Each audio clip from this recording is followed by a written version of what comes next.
जीवन के रूपांतरण की कथा। गुरु नानक देव परमात्मा के परम प्रकाश से प्रकाशित एक अवतारी पुरुष थे। वे परमात्मा के परम ज्ञान में स्थिति एक उच्च कोटि के संत व देव पुरुष थे, महापुरुष थे। परम ज्ञान की उपलब्धि पाकर उन्होंने अपने जीवन काल में अनेक स्थानों की यात्राएं की और जनमानस को अपने दिव्य ज्ञान से प्रकाशित किया। गुरु नानक देव के उपदेशों का लोगों पर बड़ा गहरा असर पड़ता था और लोग उनके बताए ईश्वर के मार्ग पर चलने को व दिव्य जीवन जीने को प्रेरित होते थे। ऐसी ही एक रोचक व प्रेरक कथा है जिसके अनुसार गुरु नानक देव ने अपने उपदेश से डाकुओं की जिंदगी भी बदल दी थी। कहते हैं कि एक बार गुरु नानक देव अपने भ्रमण के दौरान जगन्नाथपुरी जा रहे थे। इस जमाने में आज की तरह यातायात के साधन उपलब्ध नहीं थे, इसलिए लोग या तो पैदल चला करते थे या घोड़ों की सवारी कर यात्राएं करते थे।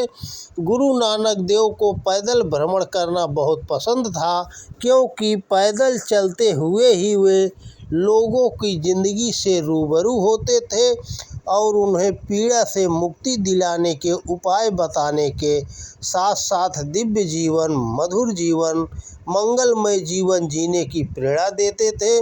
वे पैदल चलते हुए जगन्नाथपुरी की ओर जा रहे थे कि तभी उनका सामना कुछ डाकुओं से हो गया। डाकुओं के इस गिरोह का सामना अब तक न जाने कितने लोगों के साथ हो चुका था।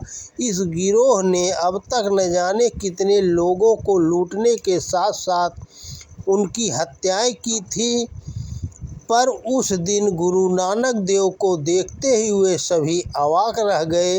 गुरु नानक देव के चेहरे पर छाए अपूर्व तेज, परम शांति, निर्भयता और निस्तब्धता को देख वे सभी अचंभित थे, आश्चर्यचकित थे, क्योंकि उस दिन से पूर्व उनका सामना किसी ऐसे व्यक्ति से हुआ ही नहीं था। डाकुओं के सरदार ने कहा, इस व्यक्ति के चेहरे पर जैसी आभा है वह अब तक किसी के भी चेहरे पर दिखाई नहीं दी।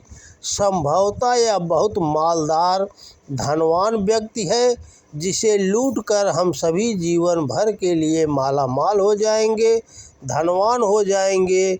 उसने अपने पूरे गिरोह के साथ गुरु नानक देव को घेर लिया और बोला, तुम्हारे पास निश्चित ही कोई बेशकीमती वस्तु है जिसके कारण तुम इतने अधिक प्रसन्न और शांत दिख रहे हो।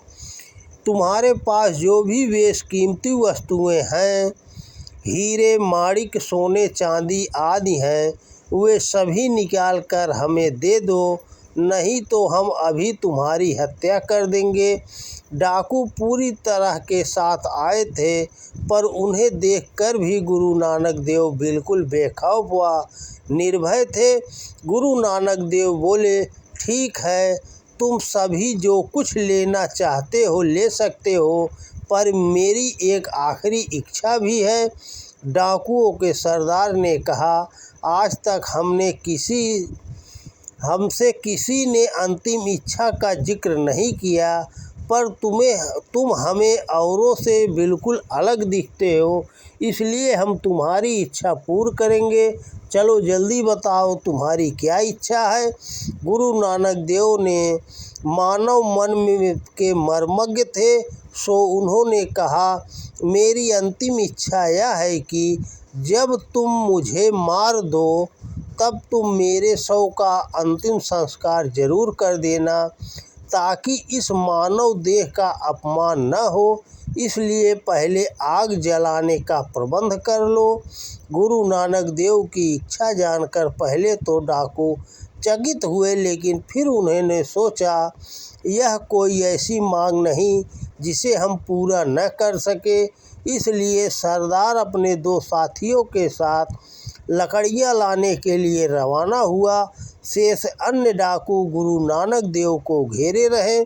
सरदार अपने दो साथियों के साथ लकड़ियाँ लाने के लिए चला जा रहा था कि तभी उन्हें कहीं दूर से धुआं उठता हुआ दिखाई देने लगा। वे उसी दिशा की ओर बढ़ चले। वहां पहुंचकर उन्होंने देखा कि गांव के लोग एक शव की अंत्येष्टि कर रहे हैं। डाकू उन लोगों के पास गए और उनकी बातें सुनने लगे। लोग उस मृतक की निंदा कर रहे थे। एक व्यक्ति कह रहा था, अच्छा हुआ कि यह दुष्ट पापी हत्यारा शैतान मर गया, वरना यदि यह जीवित रहता तो न जाने कितने लोगों को दुख पीड़ा देता, उन्हें सताता, मारता और अत्याचार करता। उसी भीड़ में कोई दूसरा व्यक्ति कह रहा था, ऐसा अधर्मी, पापी, दुष्ट और दूसरों को दुख देने वाला पुत्र पैदा हो, इससे तो यही अच्छा है कि भगवान व्यक्ति को निसंतान ही रहने दे। ऐसा पुत्र पाकर भी व्यक्ति भला क्या कर सकेगा। तभी किसी तीसरे व्यक्ति ने कहा, भला ऐसा जीवन भी कोई जीवन है जिसमें व्यक्ति इंसान के रूप में जन्म लेकर भी हैवान और शैतान जैसा जीवन जिए। ऐसा जीवन भी कोई जीवन है जिसमें व्यक्ति कोई नेक काम नहीं कर सके। ऐसे जीवन पर तो धिक्कार है। डाकुओं ने जब उस मृतक के विषय में लोगों को ऐसी बातें करते सुना तो उन्हें मन ही मन भारी ग्लानि हुई।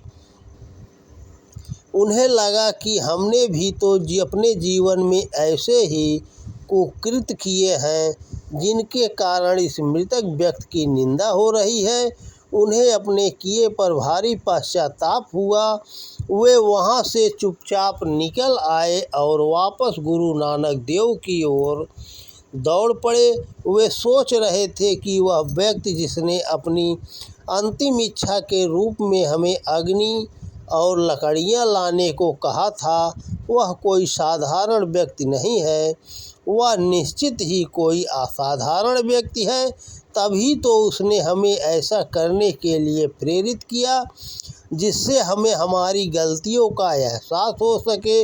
वे सभी दौड़ते हुए गुरु नानक देव के पास पहुँचे और उनके चरणों में गिर पड़े।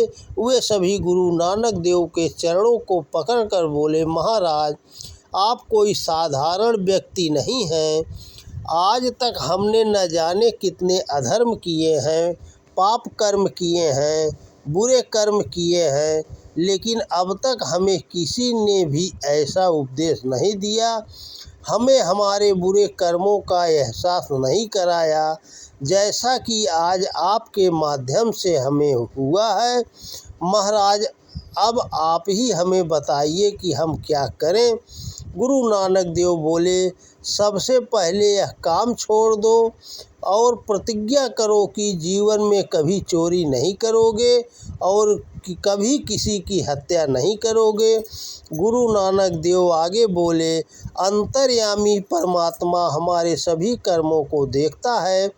भूलवश तुम सब ने अब तक की जिंदगी पाप व अधर्म के मार्ग पर चलते हुए बिता दी। अब संभल जाओ और परोपकार में लग जाओ।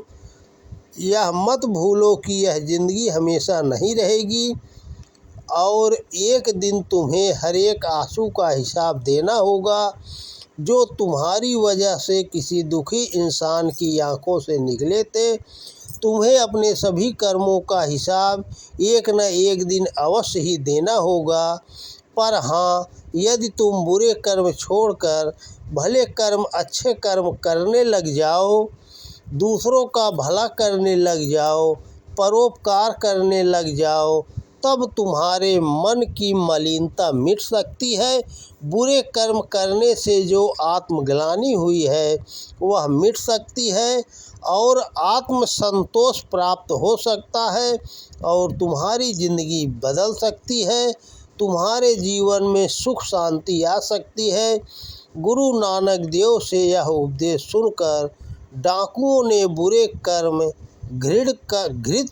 घृणित कर्म करना सचमुच छोड़ दिया और फिर उन सब की ज़िंदगी सदा के लिए बदल गई। तो दोस्तों नमस्कार। वीडियो पसंद आए तो ज़्यादा से ज़्यादा शेयर करें। जय श्री कृष्णा। राधे राधे।